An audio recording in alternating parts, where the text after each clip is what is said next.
At syempre, si Wang Feng ay pumili ng Yi. Pagkatapos lamang ng ilang segundo, isang kakaibang tunog ang narinig mula sa kung saan. Sa kabila nito, si Wang Feng ay kalmadong nakatayo lamang na nakalagay ang mga kamay sa kanyang likuran.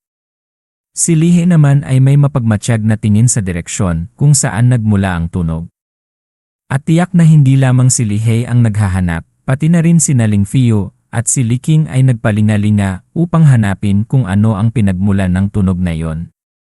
Si Mu Yunfei naman ay may bakas ng pag-aalala sa kanyang mukha nang magtanong, anong tunog iyon? Posible bang sinalakay na tayo ng mga kaaway? Lumabas na ang pinagmulan ng tunog ay isang kulay gintong mesi-dese. Biglang lumitaw ang isang babaeng may pulang buhok at niyakap si Mu Yunfei mula sa likod. Pagkatapos ay marahan niyang hinihipan ang mesi-dese na naglalabas ng tunog na nakabibighani. Si Mu Yunfei, na kanina lamang ay natataranta, ay biglang natahimik. Pagkatapos marinig ang tunog, ang kanyang mga mata ay naging parang nasa ibang mundo. Pagkatapos nito, umalis ang babae, ngunit patuloy na ginagamit ang mga besi-desi sa kanyang katawan upang lumikha ng tunog na nagiging sanhi ng pagkawala ng balanse ni Mu Yunfei. Hindi siya tumigil doon, dahan-dahan din siyang dumaan kina Ling Fiyu at Li Qing na naging sanhi upang sila rin ay maging tulala. Nang dumaan na siya sa lahat ng disipulo, marahan siyang lumingon at mumiti ng matamis. Nanlaki ang mga mata ni Wang Feng sa gulat nang makita ang eksena. Kaya't nagawa kong ipatawag siya. Sa sandaling iyon, lumitaw ang panel ng mga katangian. Zui Yuyan, kilala rin bilang Yin Hao, ang pinuno ng pinakamakapangyarihang demonic sect sa nobelang Huang Yi na datang Shuanglong Zuan. Kung hindi siya nalinlang ni Xi Wang Shai Zixuan, na naging dahilan upang hindi niya makumpleto ang ika-10 antas ng Tianma Dafa, ang kanyang lakas ay tiyak na magiging napakalalim. Antas ng paglilinang, gitnang Suan Huang Realm, Tianma Dafa, Yushai Jufen, Yin Hao Jian, kaya't si Yin Hao Zhu Yuyan pala. Sa sandaling ito, sumasayaw siya habang lumilikha ng mga tunog na tila nagmumula sa langit, na nagpapabighani sa mga disipulo at nagiging sanhi upang mamula ang kanilang mga mukha. Si Li He, na nakikinig mula kanina, ay nagsimula ng manginig, ngunit sinubukan pa rin niyang magpanggap na okay siya habang pinupuri ang tunog, napakagandang tunog na maaaring magpabagabag sa puso at magpabighani sa isipan. Tianma Dafa, Tianma Yin, hindi nakapagtataka na ang mga disipulo ay may ganitong itsura. Napangiti si Wang Feng nang makita ang eksena. Bagaman hindi siya kasing nakakatakot ni Yan Shisan, napakalakas pa rin niya. Matapos maantala ang buong hall, lumapit si Zhu Yuyan kay Wang Feng at magalang na yumuko. Zhu Yuyan, nagpupugay sa pinuno ng sekta. Itinuro siya ni Wang Feng sa mga disipulo at nagpakilala, ito si Zhu Yuyan, Elder Zhu. Sabay-sabay na nagbigay galang ang mga disipulo kay Zhu Yuyan. Bahagyang hindi sanay si Zhu Yuyan sa pagbati, ngunit pagkatapos ng ilang segundo, ngumiti siya ng matamis na nagpaparamdam sa mga disipulo na para siyang isang diwata na bumaba sa lupa upang magpabighani. Pagkatapos ay pumalakpak siya upang lumikha ng isang banayad na tunog na nagpaparamdam muli sa mga disipulo ng kaginhawahan. Gayunpaman, hindi matanggap ni Jiao Yu ang sitwasyon. Kaya't gumamit siya ng enerhiya upang lumikha ng isang malamig na hangin na tumama sa mga disipulo na nagiging sanhi upang sila ay magbalik sa kanilang orihinal na estado. Nang makita na bumalik na sa normal ang mga disipulo, itinuro ni Wang Feng si Zhu Yuyan kay Li He at sinabi, mula ngayon, sasamahan mo si Elder Zhu. Dahil maganda, malakas, at nakakabighani si Zhu Yuyan, sumang-ayon agad si Li He. Masusunod, pinuno ng sekta. Matapos malutas ang isyu ng tagapagturo, ipinahayag ni Wang Feng, sa loob ng 10 araw, dadalhin ko kayo sa Demon Sealing Assembly.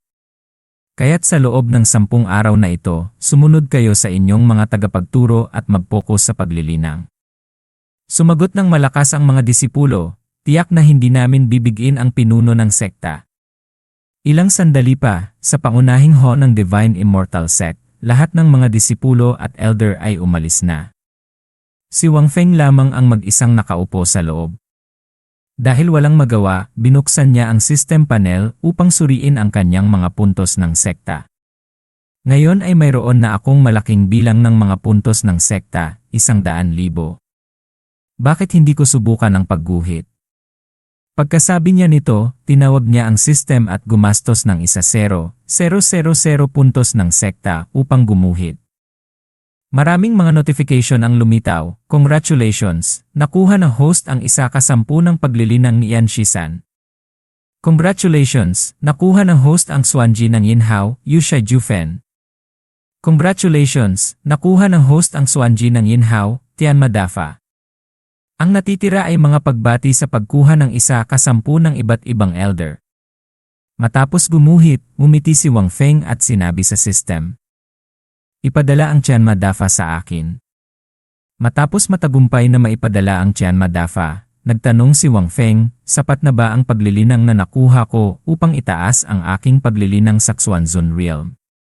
Sumagot ang system, ang Xuanzun Realm ay nagsimula ng pumasok sa isang kaharian ng intensyon at mga panuntunan. Maliban kung ipatawag ng host ang isang eksperto sa Xuanzun Realm at kunin ang kanilang paglilinang, hindi maaaring itaas ang iyong paglilinang sa Xuanzun Realm. Nawalan ng gana si Wang Feng. Tama nga naman.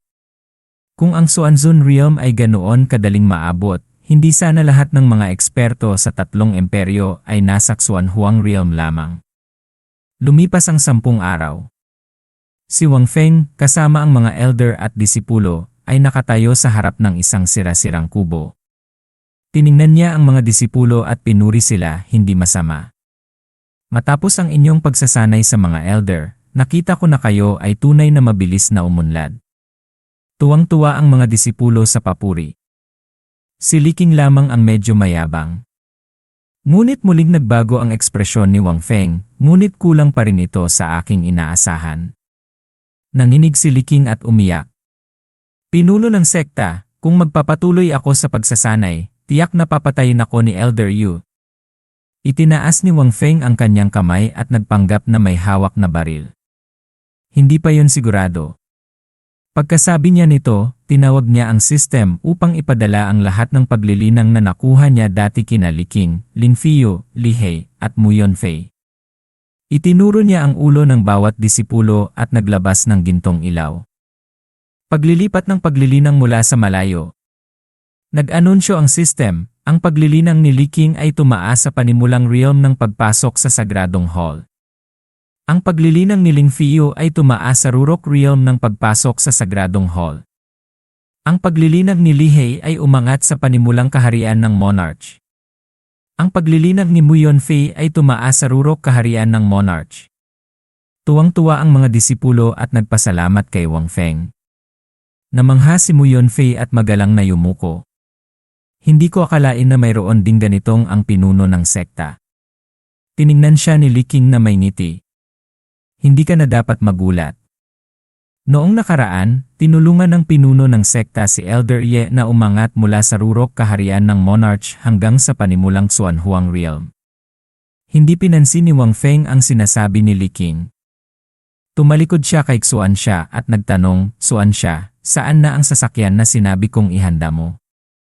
Masayang sumagot si Xuanxia, nakahanda na ang lahat. Kapag nakita ito ng pinuno ng sekta, tiyak na magiging para sa inyo ito. Pagkasabi nito, gumamit si Xuanxia ng kanyang upang ilabas ang isang napakalaking sasakyang panghimpapawid. Ipinagmalaki niya, idinisenyo ko ito sa estilo ng isang nakatagong sekta ng mga immortal. Tiyak na nababagay ito sa pagiging mapagpakumbaba ng pinuno ng sekta. Ang sasakyan ay gawa sa mga at-dayami.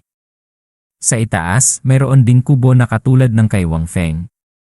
Ngunit sa kabutihang palad, mayroong bato na may nakasulat na Divine Immortal Sect. Nainis si Wang Feng, ngunit pinilit pa rin niyang ngumiti. Iniisip niya, hindi ako makakatakas sa kubong ito kahit saan ako magpunta. Hayaan na, gagamitin ko na lang ito. Pagkatapos ay tumalikod siya kina Jiao Yu at Yan Shisan. Aalis na kami. Salamat sa inyong pagbabantay sa Divine Immortal Sect. Sumang-ayon sina Jiao Yu at Yan Shisan. Matapos ang lahat ng paghahanda, sumakay ang lahat sa sasakyang panghimpapawid. Si Xuanxia ay umupo sa upuan ng kapitan at hinihiling na ikalat ang kanyang upang unti-unting umangat ang sasakyan sa itaas. Nang lumipad na ang sasakyan, lahat ng tao, maliban kay Xuan siya na nagmamaneho, ay nakaupo sa bubong ng kubo at masayang pinagmamasdan ang tanawin. Kapag kumilos ang Divine Immortal Sect, dapat nating iparamdam